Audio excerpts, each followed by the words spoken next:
महाशिवरात्रि की अमर कथा, श्रद्धा, चमत्कार और भोलेनाथ की कृपा। रात गहरी थी। आसमान में आधा चांद झिलमिला रहा था। हवा में धूप और बेलपत्र की मिलीजुली सुगंध तैर रही थी। दूर मंदिर से आती घंटियों की आवाज वातावरण को पवित्र बना रही थी। आज महाशिवरात्रि की रात थी। गांव के छोटे से शिव मंदिर में भक्तों की भीड़ लगी थी। कोई जल चढ़ा रहा था, कोई बेलपत्र, कोई आंखें बंद करके ओम नमः शिवाय का जाप कर रहा था। ऐसा लग रहा था मानो पूरी धरती आज भोलेनाथ के चरणों में झुक गई हो। उसी गांव में एक गरीब किसान रहता था। नाम था रामू। रामू की जिंदगी संघर्षों से भरी हुई थी। छोटी सी झोपड़ी, बीमार माँ, कर्ज का बोझ और ऊपर से लगातार 3 साल से खराब होती फसल।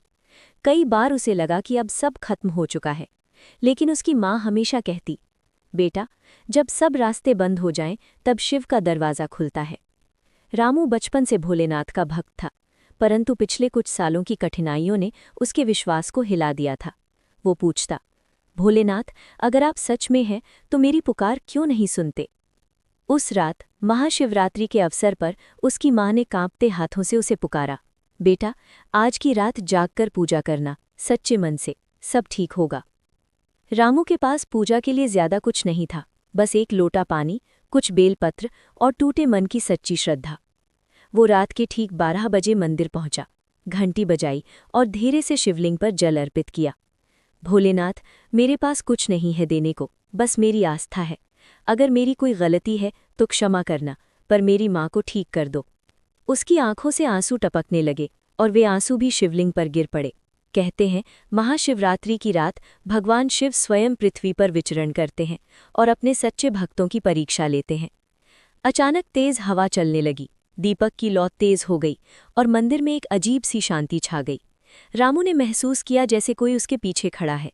वो मुड़ा, पर वहां कोई नहीं था, लेकिन उसके मन में एक अनोखी शक्ति का संचार होने लगा, जैसे किसी ने उसके दिल से सारा डर निकाल दिया हो।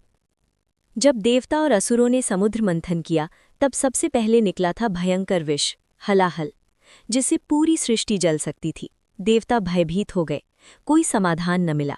तब भगवान शिव ने उस विष को अपने कंठ में धारण कर लिया और बने नीलकंठ। रामू ये सुन रहा था। उसे लगा, जब भगवान शिव पूरी सृष्टि का जहर पी सकते हैं, तो क्या वे मेरी छोटी सी तकलीफ दूर नहीं कर सकते? उसका विश्वास फिर से जाग उठा। शिव पार्वती विवाह की पावन कथा। पुजारी ने आगे कहा, महाशिवरात्रि केवल तपस्या की नहीं, प्रेम और समर्पण की भी रात है। यही वो पावन रात्रि है जब माता पार्वती और शिव का दिव्य विवाह हुआ। कैसे पार्वती ने वर्षों तक कठिन तपस्या की, कैसे शिव ने उनकी भक्ति से प्रसन्न होकर उन्हें स्वीकार किया।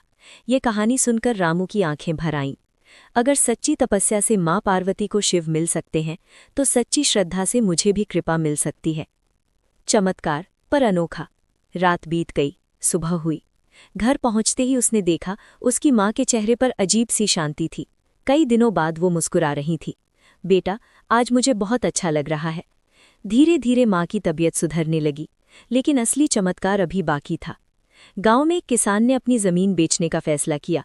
उसने रामू को साझेदारी का प्रस्ताव दिया। रामू ने हिम्मत जुटाई, मेहनत की, दिन रात पसीना बहाया, और उस साल बरसात समय पर हुई। फसल लहलहा उठी, कर्ज चुक गया। लेकिन सबसे बड़ा बदलाव पैसे का नहीं था, सबसे बड़ा बदलाव था रामू के विश्वास का लौट आना। साल बीत गए। आज वही रामू गांव का सबसे सम्मानित किसान था। हर महाशिवरात्रि की रात वो मंदिर में पहली घंटी वही बजाता था। लोग उससे पूछते, क्या सच में उस रात चमत्कार हुआ था? रामू मुस्कुराकर कहता, चमत्कार बाहर नहीं, अंदर हुआ था, जब डर खत्म हुआ और विश्वास जन्मा। कहते हैं, महाशिवरात्रि केवल व्रत या पूजा का नाम नहीं है, ये अपने अंदर के अंधकार को खत्म करने की रात है। अपने डर, अपने अहंकार, अपनी नकारात्मकता का हलाहल शिव को सौंप देने की रात है। जब आप सच्चे मन से पुकारते हैं तो उत्तर जरूर मिलता है, कभी सीधे, कभी संकेतों में, लेकिन मिलता जरूर है। अगर आपकी जिंदगी में भी अंधेरा है, अगर आपको लगता है कि सब रास्ते बंद हो चुके हैं, तो इस महाशिवरात्रि बस एक बार सच्चे मन से कहकर देखिए, हे भोलेनाथ, अब सब आपके हवाले। विश्वास रखिए, जिसने पूरे ब्रह्मांड का जहर अपने कंठ में धारण किया, वो आपके दुख भी संभाल सकते हैं।